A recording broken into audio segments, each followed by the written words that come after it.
Hello friends, welcome to UPSC Logics and my name is Siddharth and today I'm going to talk about the later Mauryan Kings.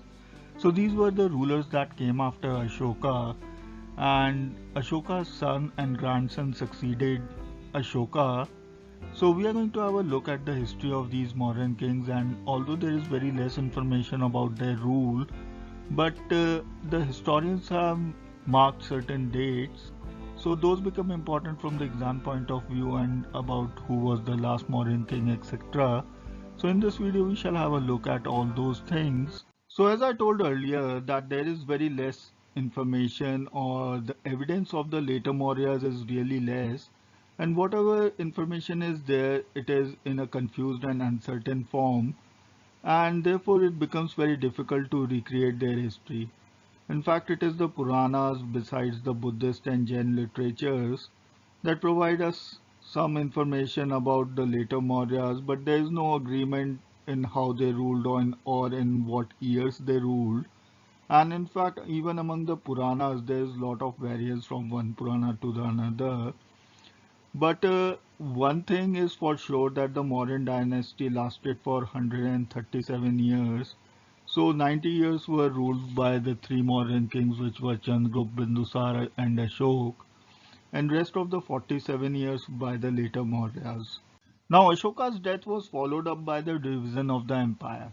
So it was divided into western and eastern parts, and the western part was ruled by Kunal, who was one of the sons of Ashok, and he was the son of the third wife Padmavati, and thereon it was ruled by Sampriti, who was the grandson of Ashok.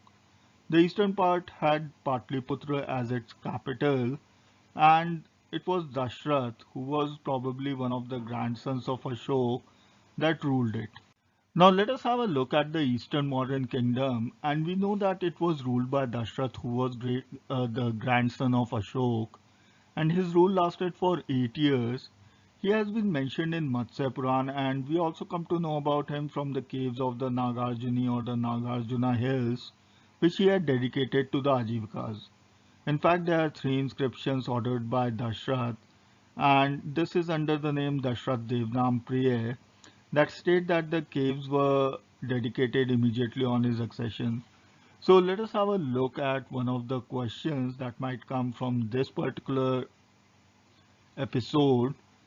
Who was Ashoka's grandson and where he was mentioned, and which were the caves that he dedicated to the Ajivika sect, and how do we come to know about Dashratha?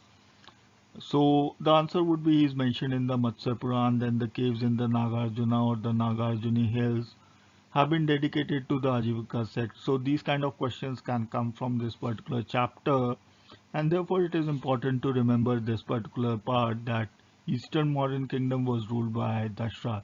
Was ruled by Kunal, as we all know. So Kunal's rule lasted for around 8 years, after which Sampriti took over. So Sampriti has also been mentioned in the Matsya Puran, and in fact he has been referred in both Buddhist and Jain literatures, and he has been mentioned as the son of Kunal.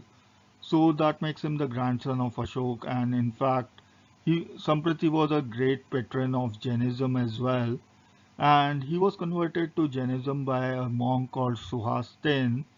So this is an important question that can come in the exams, that who converted Samprati to Jainism, and it was Suhastin. And after he got converted, he gave the religion both his active support as a ruler and encouraged in all other ways.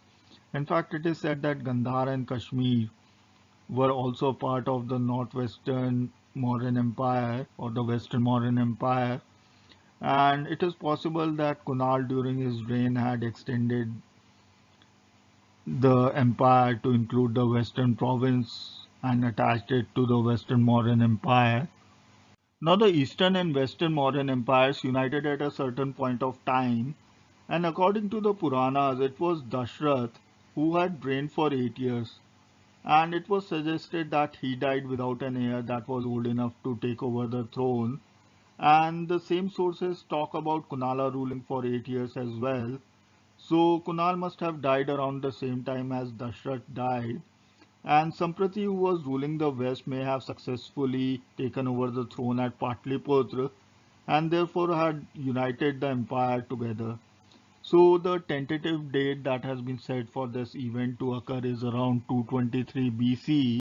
Now let us understand how this empire came to an end. And in fact, after 223 BC, the empire had started to disintegrate.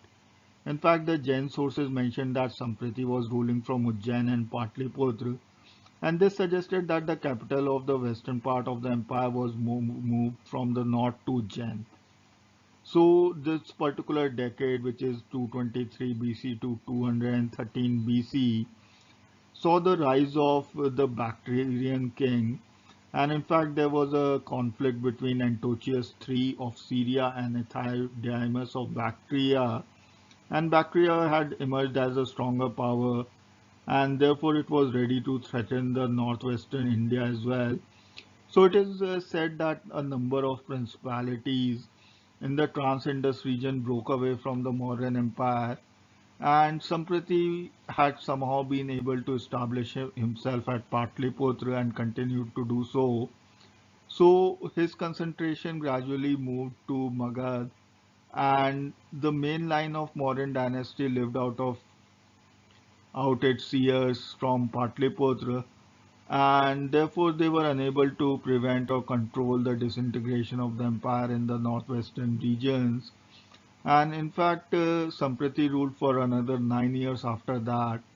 And Sampriti's rule was ended and was taken over by Salis who ruled for another 13 years. So after Sampriti, Salis came into power, and the successor of Salis was mentioned as Somvarman or Devavarman, who ruled for 7 years. And the last two kings of the Mauryan dynasty were Satdhanvan, who is said to have ruled for another 8 years, and finally it was Brihadrat, who ruled for 7 years and was assassinated by Pushyamitra Sangha. So this was the beginning of the Sangha dynasty as well. So what needs to be remembered here is the last ruler of the Mauryan dynasty was Brihadrat, who ruled for 7 years and was killed by Pushyamitra Sangha, who was actually a general of Brihadrat. So he had killed Brihadrat to take over the throne. Friends, this brings us to the end of this video, and I hope you have enjoyed the later Mauryas. And if you have enjoyed this video, do share it with your friends and people who might be interested. And don't forget to like and subscribe to the channel if you are watching it for the first time. And don't forget to press the bell icon to get the latest notifications from UPSC Logics. And thank you so much, and Jai Hind.